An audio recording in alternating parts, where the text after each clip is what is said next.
Qənirə Paşayeva Cənnət və Cəhənnəmə yol. Nəfs adında bir şeytanı tərk etdim. Həyat nədir, gec də olsa fərq etdim.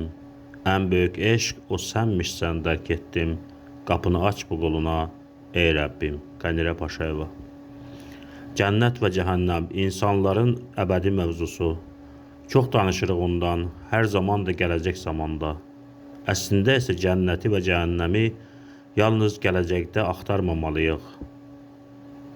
Cənnət də, cəhənnəm də hər ikisi elə bu anda da mövcuddur. Çünki elə bu an etdiyimiz əməllərlə biz cənnəti və cəhənnəmi qazanırıq. Məsələn, kiməsə mənfəətsiz, qarşılıqsız, hesabsız, bazarlıqsız sevir və ya yardım ediriksə, kömək, dəstək göstəririksə, demək elə cənnət qapısındayıq. Cənnəti qazanırıq çünki.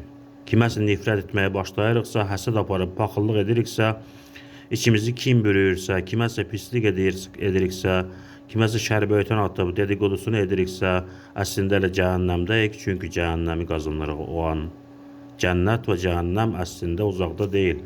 O bir an kimi 2 addımlığımızdadır, saniyə qədər yaxındır bizə. Ölümdən sonrasının nə olacağını dərd eləyərik daima. Niyə? Anlamıram doğrusu. Ölümdən sonrasını dərd etmək lazım deyil. Sadəcə elə yaşamaq lazımdır ki, ölümdən sonrasından qorxmayasan. Böyük Allahımızın haqq hesab günündə soracağı, mən səninlə idim, bəs sən kiminlə idin sualına bu andan hazır olmaq lazımdır sadəcə. Bir gün bir caminin axundu insanları cəhənnəm ateşi ilə qorxudub, insanların qəlbinə qorxu salaraq deyirmiş: bilginizi necə istifadə etdiniz? Pulunuzu xeyirli işlər üçün xərclədinizmi? Allah'a olan ibadətinizi yerinə yetirdinizmi? Oruç tuttunuzmu? Öldükdən sonra Allah sizə çoxlu suallar soruşacaq və əgər bu suallara cavab verə bilməsəniz, çox işgəncələr görəcəksiniz.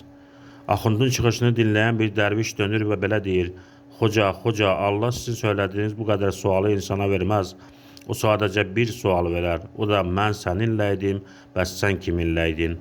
Bəli, hər birimiz həyatda elə yaşamalıyıq ki, əslində çox sadə, amma sadə olduğu qədər də çətin olan bu suala cavab verə bilək.